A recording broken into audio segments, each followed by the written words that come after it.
Welcome to what promises to be a scintillating edition of Off the Cuff, or OTC.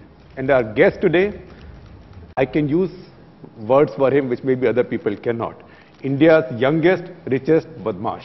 Vijay Shekhar Sharma of Paytm. And I can say things to you not just because I I outrank you in age, but at some point you also sort of walked in and out of my newsroom. Yeah. A long time back. At the Express. Yes. Tell us the story. Well, I think most of people know me for Paytm, which is like a 3-4 year story. Actually, Paytm itself is a 5-year story. Earlier in Avatar, when I came out of college, it is 1998 Delhi College of Engineering, and I wanted to build internet business in those days too. And the first thing we did was content management system for publishers. So our customers used to be your publisher and some other magazine publishers and so on and so forth. And in those days, the business model was selling this content CMS. So I understand the terms called headline, blurb, and news, and how the blurb is not good coming out, and then posting things online. I actually was part of one incredible election in this country had, which was Bajpayee election that time, and I saw the rush of even psephologists in the room and so on. So yes, I sort of have an old relationship being a technology provider in this. I just want to tell you all guys how intelligent our tech people, how technologically savvy these media people would be in that age. Today they are running and building technology-led media businesses themselves. There was a break, and this was a live TV coverage for election coverage, and 300 seats for dash dash, and this for dash dash, and go, your system is not working. As soon as the the camera blocks, you are supposed to go in. So my teammate goes, and this gentleman who is on the panel, he says, so where is this gone? I can't see it. And he says, it's here. He says, and I can't see it. Then he clicks, the minimize window opens, and he says, this one, is it? Yeah. Why did it not show up? so there was a day and age when senior media executive could be assumed to not know that the windows got minimized, and it is there. They still don't. It's just the technology has become much simpler. Vijay, we have, this hall is so full and packed, and we have standees. Last time we had such a situation was, two more situations, one with Amitabh Bachchan, one with the Dalai Lama, and third time it's for me, obviously, right? Wow. So you have a fan following in Bombay. They've all come to listen to your story. I want to tell you, I mean, this is the no bullshit city. It understands who makes money, who doesn't make money, correct? And and I just want to tell you, I mean, I in my history, if history books write a chapter, then they should be going, everybody who put money on this guy did not make some money. He made ton of money, and I can tell you, everybody who has ever put any money in our company, I saw newspapers that they have made thousands of %. Hopefully, they become normalized and become hundreds of %, if at a very large level. But I look forward to being known as the person in Bombay, boss, उस पे पैसा लगा दो, पैसा तो जरूर बनेगा. पैसा जरूर बनेगा. हो जाए. उसके बैंक में पैसा डाल दो, पैसा तो जरूर मिलेगा और बनेगा. So tell them a little bit about your story. I mean, how did this idea come up, and how did this evolve briefly? You tell your story briefly, I know. Yeah, I think, let's remember it. Right now, when I came upstairs on this seat, I couldn't like my wallet in my pocket, and I just gave it to a friend here. And that is the truest. Not to me, not to me. No. It's just a wallet. It has some cards, and a phone is with me. So the reason that I do not like is because I actually am no periphery, no strings attached person, literally, and nothing as a accessory the person. So in that sequence of things, I would lose my wallet in a lounge and go US and land in US to say I don't have anything, and I'll call my friend to log into Uber and do whatever else. So effectively, I wanted my life to become digital savvy, that in this country, why aren't we able to, every pocket has a phone, every pocket has these money. Why can't these two things marry? If emails, if photo, if messaging, everything is landed on the smartphone, why can't money come on this? So we literally took the product name in the business, which is called Pay Through Mobile, and that is exactly how we call it Paytm, and that is exactly how the pointer started. Now, the truest eureka movement of Paytm is when an offline small shop has this QR code, which is a badge of honor he wants to put it. अगर वो अदरक और धनिये और मिर्च के बीच में वो रखता है उसको बीच में, वो उसका proudest moment of the day होना चाहिए, और वो बिल्कुल ऐसे हमारे पास बहुत beautiful photos हैं, and that is what I like about our product, and that is a eureka moment actually. I was in China, and where Alipay has this product which so there was a long queue, and in the superstore, so morning typical coffee, imagine a 7-Eleven, and it was 7-Eleven just in case, so you, whatever the 7-Eleven local partner is, so this queue is, and people were nearly reaching there by opening their phone, so they said this is what it is and this is the phone, she'll scan, and so she'll just do this, scan and say this, and I was seeing this checkout at a pace which is like a couple of milliseconds and it is done. Now, when I came, I saw this, I scanned, I want each one of you to know this, what some features that we will do, because this is the moment of truth coming. I scanned, and I saw quickly, I had a notification that the payment has been done, and I had an invoice in my phone app. Actually, we have not been able to integrate invoice in this country, but I want to tell you that we will integrate invoice visually. I had invoice in my phone, and I looked at her, and she was like, what's the problem, man? Why are you standing here? And then I came out. Now, the problem in this mathematics was that she, as a retailer, had a technology investment in a scanner and a computer and an internet connection. Consumer obviously had a static thing called QR code. Now, my eureka moment was, this all could happen in India, except that not every shop will have a capability to buy computer or internet. So we just 180 degreed it. So many times your inspiration is other way around on the road when you were going other way around, this way around. That is what happened to us. So we said, now consumers have internet connection, maybe shopkeepers don't. So that is why we made the shopkeepers static QR code and consumers scan them. And I think that is, I truly believe, is something new and unique, not just in Asia, but also in Western country. And I believe this is one of those things that people talk India innovation things. So tell them something about your first meetings with Jack Ma and Masa. That's what they want to know, because they want to meet them and ask them the same questions, so they get them to put their money on them. Okay, okay. So Both with Jack Ma and Masa. Masa-san. Okay, so I want to between them tell you that first of all, 3:45 p.m. I have a meeting at 4:30.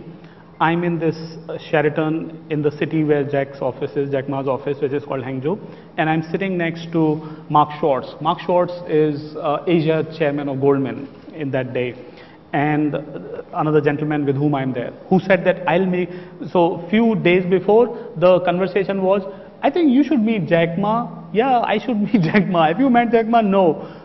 So I think I'll make you meet Jack Ma. Yeah, please make me meet Jack Ma. This was the gentleman who was running my fund called SAF Partners in China. So SAF India took me to China, to Hong Kong as a star investment and to their LPs. And there the gentleman of China asked me to do. So the meeting got set. Now what I'm telling you in this moment is, well, everybody, I mean, they were talking about Masa, they were talking about Jack, they were talking about a couple of other people. Basically, $100 billion वाले लोगों की बातें हो रही थी वहाँ पे on the table. And I just want to tell you, I was listening. Believe me or not, I mean, it was a surreal moment for me to know they nearly had same level of concerns that people like us, you and me, of 100 rupee or 1000 rupee auqat will carry. We are not in the same bracket at all. But I actually have as much amount of cash that you will have. But that's why they have the billions, no? Because they take their money seriously. They never take their money seriously. So the conversation was that, and then I landed in that place in their office, in Alibaba's office, and I want to tell you that I was given 3 instructions. One was that, remember, I have a history, I'm sure a lot of you might have read that I've come from a background which necessarily is not that I should be in that meeting at that talking point. And I mean, this itself is an incredible movement, and this is my first selfie, by the way. After that I continue to take many more. So first I was told that you should narrate your history, because I think they will associate. So if you're meeting an investor and if you know anecdote about anything about the investor, you should resonate with that, because people like the people of the kind they are. So, you know? so what was common between Jack Ma and your history in Aligarh? Well, I want to tell you this. Jack Ma picked up newspapers from press, put them on cycle, took them to the railway station, and that was earning his bread and butter. And in my age and time, I nearly did the same. I actually went to places. The lady who was running Washington Post in that age, I will go her home, set up internet connection and stand, and she'll say, how much? I'll say, anything, ma'am, and she'll give me 200 rupees. And that will be my 2 weeks' income. So I went through nearly it's the same moment when even a cup of tea is a perk, cup of toothpick is like, wow, I had a day, and this is winter. I mean, for long term, I did not have a car, by the way. I used to walk because I did not even have money to take buses. So this kind of rough and tough situations, and I don't want to glorify much about it, but saying that Jack also had nearly the same thing. So what did Jack Ma say when he said, I'll back you? By the way, I mean, I just want to tell all of you that I did not believe that I'll get money, because this is unreal to believe that you are here to raise money and you'll get raised. So when, after my light and sound show, I used to call them light and sound show because you have to put action, passion, emotion and drama, all sorts of things. And PowerPoints or not?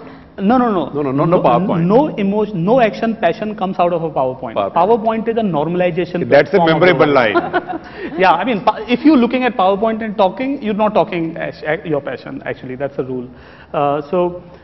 In that conversation, so after my pitch, which I call light and sound show, Jack started to talk. He said that, look, I always told my team that if we want to come to India, we should choose an entrepreneur as a way to enter India, and we should probably back him for the thing that he's doing. I did not believe that we should do partnership. It'll be incredible if Dash and Dash start to invest in you and this and this. He basically started to make a pitch that he should invest. Now, a person from India who was stuck because he was seeing these people in person, I have an audio voice recording of it, because I want to tell my team, दोस्तों, मैं वहाँ पे जाके अपना काम सही करके आया, बाकी जो हुआ वो बाकी सबके ऊपर, देखो ये pitch आई थी जिसमें उन्होंने कहा कि मैं invest करना चाहता हूँ. So I wanted to earn that secret back, and I wanted to play it back to the team. Look, here is what is happening. So I think that is the conversation that completed there. Now, another interesting meeting. I'll just quickly take this to Masa's meeting. Rarely they will. This is Masayoshi Son Yeah. of SoftBank. Yeah, I think rarely in the world you will meet people who have so much of money and so much of incredible amount of passion of future in the world. I mean, I truly believe everybody who has money and wealth and are running companies, they definitely has a horizon view of 5, 10, 15, 20 years.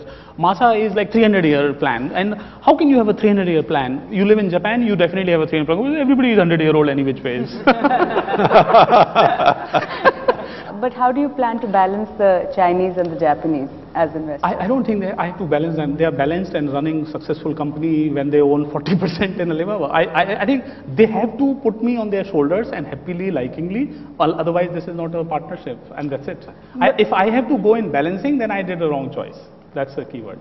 But you also talk about, Make in India, and you're a big proponent of Make in India, right? Absolutely. But with the kind of investors that you have, isn't it more like Make in Indo-China? I think, let me say this, that India will need equity capital, risk capital. Whether this risk capital comes from China, Japan or US, we should welcome that. At the same point in time, what we should not give away in this sequencing is our sovereignty, our borders, our data, our controls. Those things should not be. As far as the money is concerned, I think Japan and China have nearly this relationship, or a harsher relationship, because there was a war problem there. But if you notice, Masa was owner of Alibaba of 40% any which ways at a time of IPO, which means that you can understand how much what Chinese would have been going through. In fact, a lot of Masa's wealth came from selling his Alibaba. Masa has been proxy ownership of Alibaba as a stock market darling for many years. So I think the answer is business incidentally brings significant amount of understanding of what two countries and countries should do and companies should do. What I can tell you is that we have a clean, clear Indian management, control, systems and everything else according to law of land. We have a equity capital, that's it.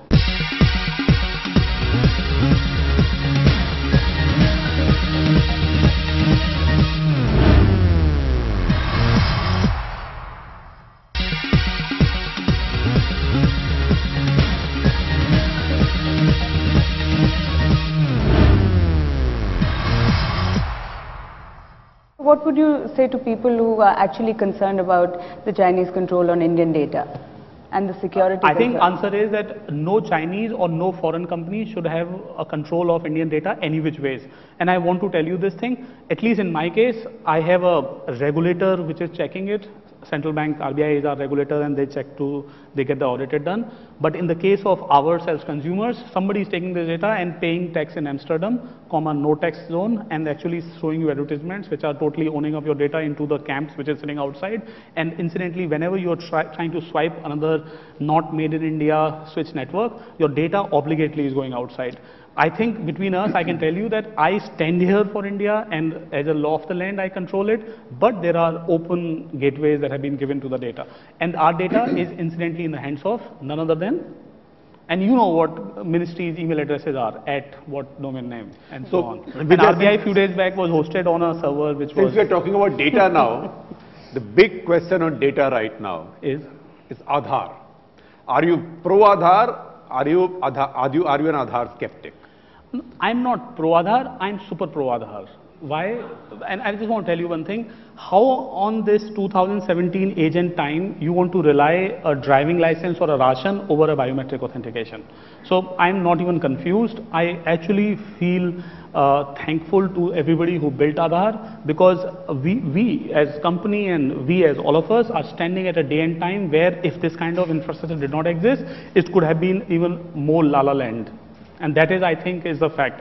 Now, talking about Aadhaar, I understand when you say there are skeptics. There are two kinds of skeptics. One who are skeptic about the architecture of Aadhaar and theory behind the system it has been built, and second, that where all it is being utilized. And now these two are two different questions.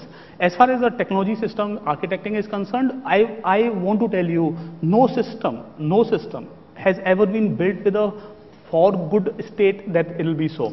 All systems are incrementally corrected and embracing the reality of the life. So I truly believe that Aadhaar will continue to do that, which in other words, there are certain things that needs to be corrected. They are doing it. For example, like some new rules, regulation came, new guidances came, they're perfectly correct. So that is the part one. Part two is more of requirement of that if I give my Aadhaar for dash dash, then it means government is actually snooping on me and taking care of that system. And that answer is a small answer, that we need a privacy law. I think the narrative from Aadhaar should move to the narrative of privacy law. Let's remember it. And this is spooky, but I want to tell you, I worked with telecom operators for the last 10 years. Actually, our company did that since 2001 and still works. I want all of you to know, telecom operator knows where your phone is kept, comma, where do you sleep? And where did you sleep yesterday? And where did you sleep yesterday? Right. Whom did you call? Who calls you often? Who messages you often? They know a lot more than you can imagine, and that's scary at a many times over. And I want to tell you, should you know this, Google obviously reads everything that you know, and Facebook just shows you the people in the address book. I want you to know this, we need a privacy law to save everything. Yes, the misuse of Aadhaar, if some law of the land does it, then also we need privacy law. Yes, that is the first line I'm using. But remember that we have been ignorant for tens of years, but when digital is at our door, it has entered our room, we better want to be conscious about it. So privacy is important. Not just Aadhaar, privacy concerns should be there nevertheless with the digitalized It's very life. important. It's very important. If you believe digital should exist without taking care of privacy of digital data, then we are talking half story. It is important that digital data is generated by systems, and we should just generate it and have the safety of that. Bharat, you have a question?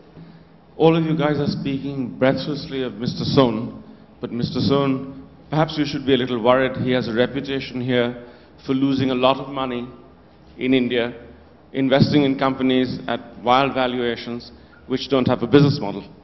I mean, is he an endorsement or is he a problem? Oh, that's an easy one, by the way. Lot of other investments of SoftBank were led not by Masa directly, but by some other teammates which are not there. So I don't think that I can judge somebody for somebody else. But it's like fund house. BlackRock does investments which are odd or bad or something. No, BlackRock has different fund managers. They have different performance. But he's not chastened by the money he may have lost in some bets in India? Actually, I mean, he's known to be, now that we are talking this, he's known to be losing the largest amount of wealth in the NASDAQ crash, incidentally.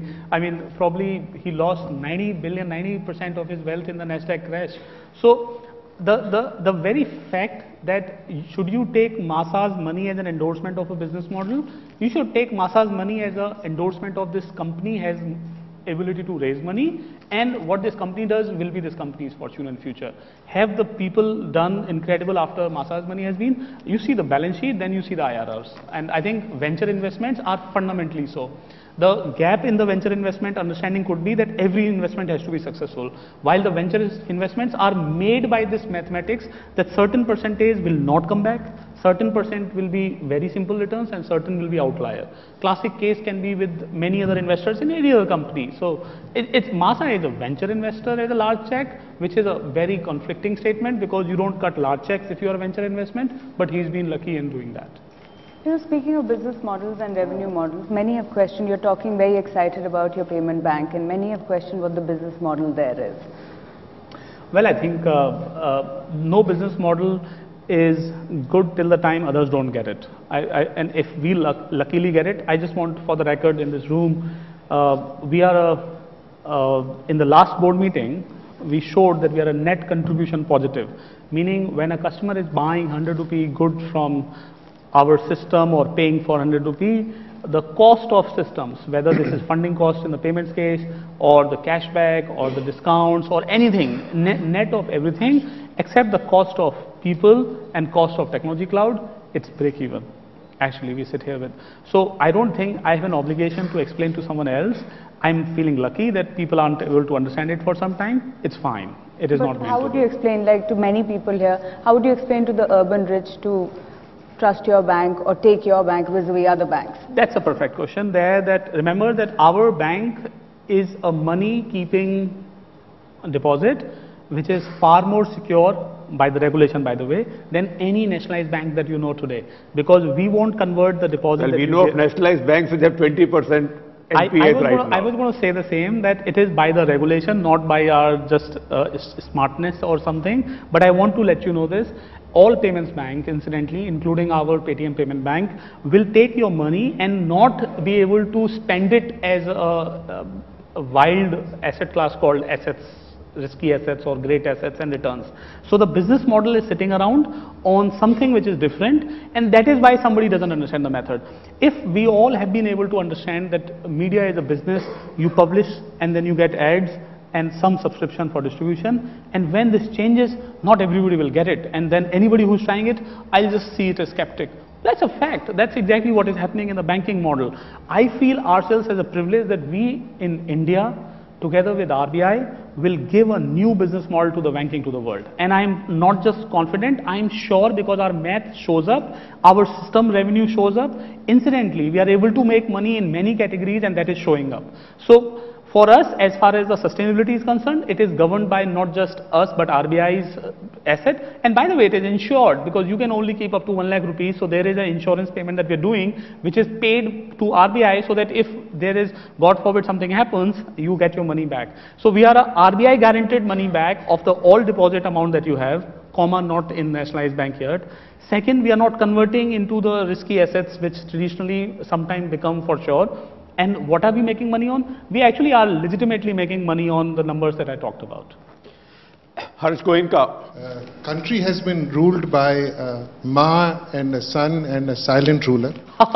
So, I like this. I so like this. now in your business you have a Ma and a son. So how do you protect yourself from not being a silent ruler? Thank God it is not the dynasty.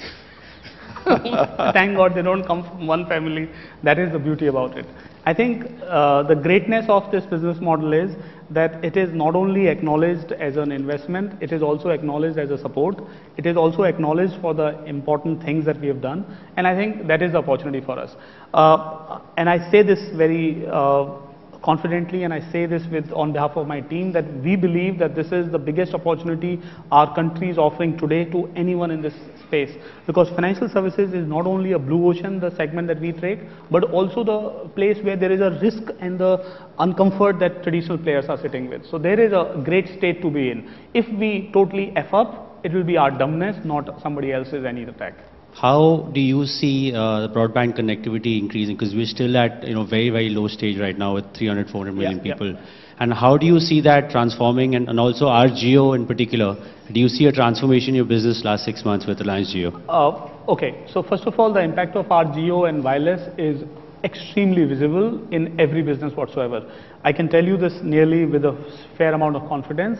Even though in demonetization there is an incredible amount of effort and work we did, if it was not for RGO's digitization effort, it would have not been of the same impact. Now, the question about the broadband. India, everything is wireless works here because the digging or going through the land and deeper is complex. So more and more, my belief will be the broadband copper and broadband fiber will become a more or less backhaul, and the wireless will become even GBPS, and which is what I believe. So telcos which are leveraging wireless will continue to drive significant efficiency on the spectrum to give you speed. We haven't really heard from the RBI in terms of how the government has benefited from demonetization. In your words, what kind of fillip did demonetization give Paytm?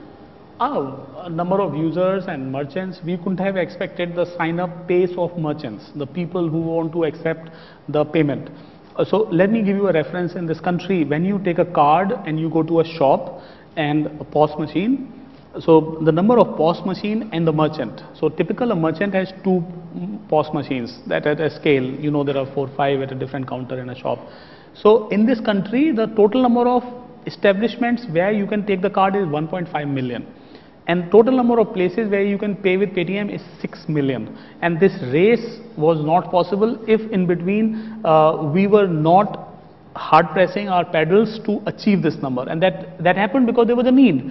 So we truly believe our team was the crusaders who went out there and said that you don't have cash, you want to pay, you don't have a capability to accept old cash, you want to accept money, here is a way, and it is 0% fee, just try it out. And luckily people accepted it, luckily more people taught each other, and that's how it happened. So number of transactions which were in the range of 2, I remember that a month before my total number of transactions was 55 million. In the month of August, total number of transactions, and in the last board meeting I said 255 million. So that is the number that I think is our number. So had demonetization not happened, how long would it have taken Paytm to get as many? At least 2 years plus. So in a way, it just accelerated our journey by 2 years. What are the required traits for being an entrepreneur in India? Because you are such a great entrepreneur. Thank you, first of all. And the great entrepreneur took 2017, 98, so which is like 19 years. So what it takes is 19 years. And some rule book said 10,000 hours, you're champion. I'm just confirming it if you remember this. So 10,000 hours it takes to become an incredible entrepreneur. I would just say that. And in between that, you will go through nearly everything is the thing that can be truth. Okay, now how do you overcome the failure? How do you overcome 2 things? Not just the failure, but most of the time our ambitions always see somebody like this giant in front of us, like a mountain in front of us while we are so timid in front of it. And failure is my belief is failure is an acceptance that I'm not going to climb this mountain and signing off and saying, okay boss, I'm failed, I'm moving back, next person. So failure is your choice, and no failure is final till you have an acceptance letter signed. So that you know this. You should say, oh boss, ये तो shot गलत हो गया, अगला वाला shot कब मिलेगा? Answer is that the game tells you right now. So failure is this statement, the no failure is final and no success is permanent, is actually truth. And the final failure happens when you have accepted it. Now, so first of all, how do you not fail? You just don't accept. And how do you fail? On the day you accept. So now going back, the bigger problem I believe as an entrepreneur and everyone in this room is that our ambitions are moonshots, while our resources are cycle. And that is the truest truth of the movement is. जब मैं cycle चला रहा हूँ, पैदल चल रहा हूँ, मैं कैसे मून पे जाऊँगा? I mean, आप ना इलॉन मस्क की स्टोरी पढ़ो, literally वो यही कर रहा है, dot. Well, I will just say this, that the fun of being an entrepreneur is about this gap.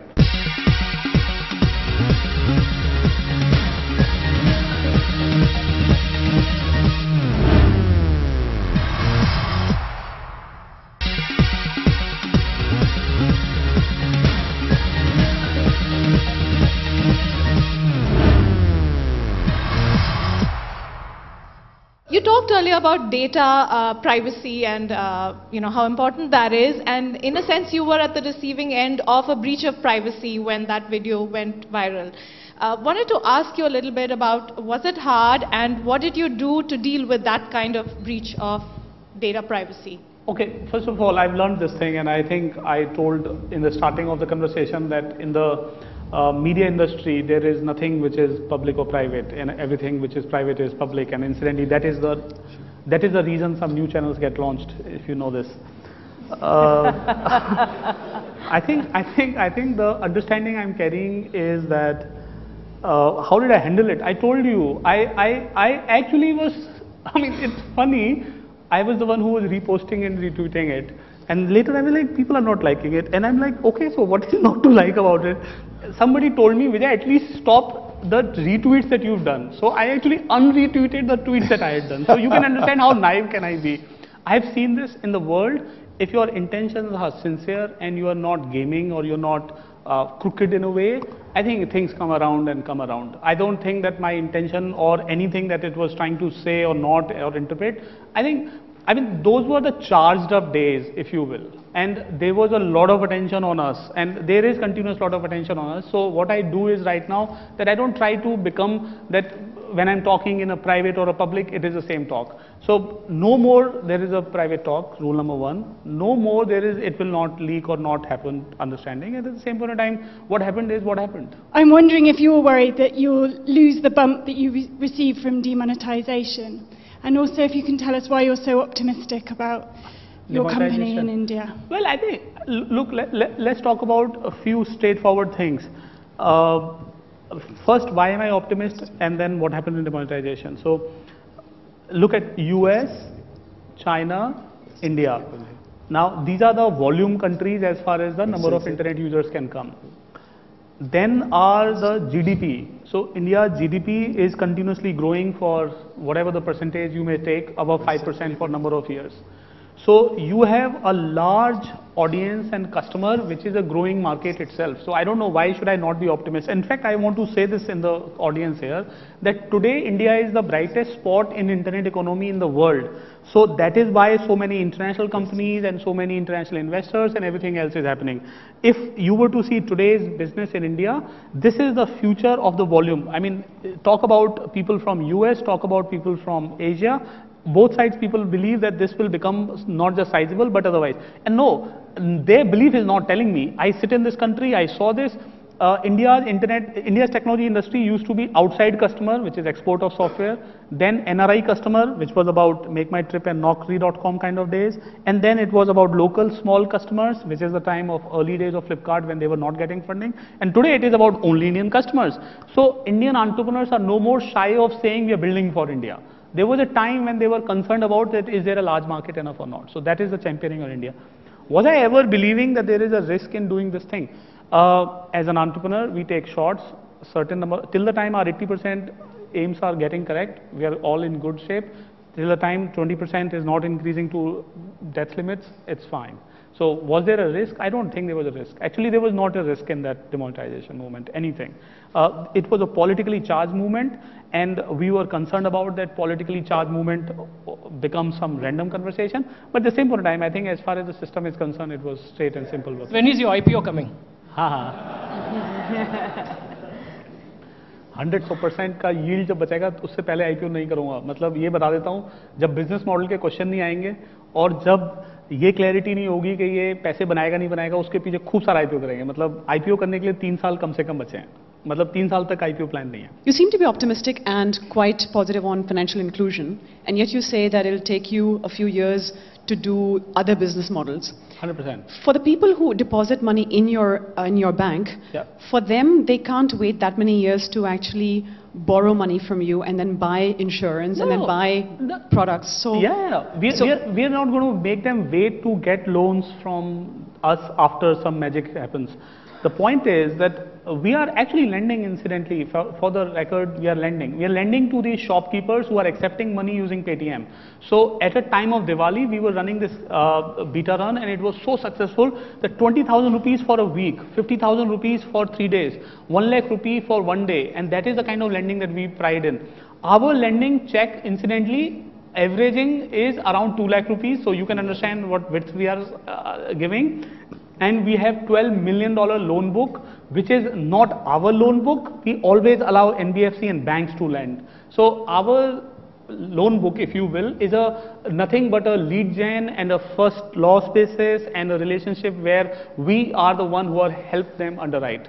And that we believe will become much bigger because we will become banks, so people become far more trusting. And again, the bank money is not going to the consumer for lending, it is some other bank or financial services money that is going, and that we are also first level underwriting thanks to the data that we have. So they will not need to wait. So you spoke about generating revenue from your payments bank and stuff like that. I wanted to understand from you that you're a tech company, Paytm started off as a payments mechanism. Where do you see yourself evolving in 5 years on the payment side and the app? What's going to happen with Apple Pay, Samsung? How are you going to be different in the next 5 to 10 years? Because technology changes often. Okay, rule number 1. अगर 5 साल बाद भी लोग हमें payment की तरह जानते हैं, या तो पेमेंट में कुछ नहीं हो रहा है या हमारी जिंदगी में कुछ नहीं हो रहा है. That is a rule number 1 which is given. In other words, we as a company have always been challenging what we do far more aggressively than somebody else does. For example, like maybe today you know that we are a payment wallet company, which means consumers and receivers receive money in wallet. But our business model is actually not. Our business model is a payment business model. So we have already grown ahead of wallet, UPI, card, everything. Okay, so merchant ke liye, we are the all payment provider, which means that if this customer is wanting to pay using debit card, credit card, UPI, EMI, everything, so that is what our system has already moved towards. Then few months later, if you were to talk, well, we did something called Digital Gold. Some of you might be the customers of it. And that is such an incredible wealth management suite that we will be able to let you pay using Digital Gold at a subway. Yeah. And now think about it that an account with us will also allow you to pay at a hospital using the insurance cashless immediately, subway from the food wallet, and on a white goods shop for a washing machine using the EMI from Bajaj Finance or someone who's wanting to give. So this is what we are like so excitedly building that in 2 years, we don't know what you're talking of the wallet company, which wallet company are we talking about. Now what happens after these 2 years, we'll be so proud of telling that we own 100 ton of gold in this country, kept in the vaults of PAMP and MMTC. Hopefully that becomes such an incredible product. So every year our life gets reinvented to do something else. We're not staying as 5 years later payment company. What happens to Apple Pay and Samsung Pay? I don't know about others. Rama and then the gentleman. You're no longer competing with just other mobile wallet companies.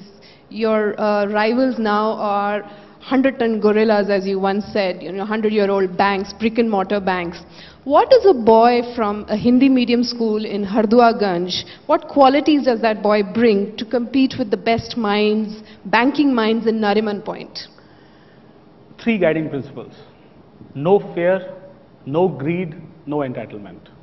And I swear on God, there is nothing in this world you can't achieve, whether it is 100-pound gorilla, 100-year-old bank or 100-year-old enemy that might exist there. You said no fear, no greed. No fear, no greed, no entitlement. We don't believe we will win because we are. We don't have a greed of everybody else that they want to suck nearly the last inch of the blood and the drop of the blood. And we have no fear whatsoever because by being in this battle, we become the threat. If we win an inch, they lose massive. If we don't win, if we win a full haul of a feet, then we win larger. Whatever we do, we only win. Whatever they do, they only only lose, inch or feet, their choice. So Vijay, I think the most inspiration line you spoke today was, among many others, you are a person of one-liners, is that you can succeed against 100-ton gorillas if you have no fear, no greed and no entitlement. But that's true of everybody. Your own background in terms of coming from a Hindi medium school in Harduaganj and reading Mahadevi Verma and Jai Shankar Prasad, most of the people in this audience don't know who they were, right? Was that a disadvantage or was that an advantage? So just want to put it, and I see many experienced people. My learning of life is, till the time your strongest point is your weakest point, till the time the circle of life has brought you to the level where the strongest point is your weakest point, and your weakest point is the strongest point, your journey is not over. How boring would it be if you came from Doon School instead? Actually, it is truly so. Yeah. I mean, if I was born with silver spoon, I wouldn't have been a story. I think that's a wonderful note to conclude this on. This has been a most inspirational evening of Off the Cuff. We'll be back with you, not with Vijay in the next edition. I think we'll come back when he's doubled his wealth, which will not be 2 years hence, which may be a few months hence. Yeah. So Vijay, thank you very much, and thank you very much, Mahrukh. We had a wonderful session. Thank you. Thank you, everybody.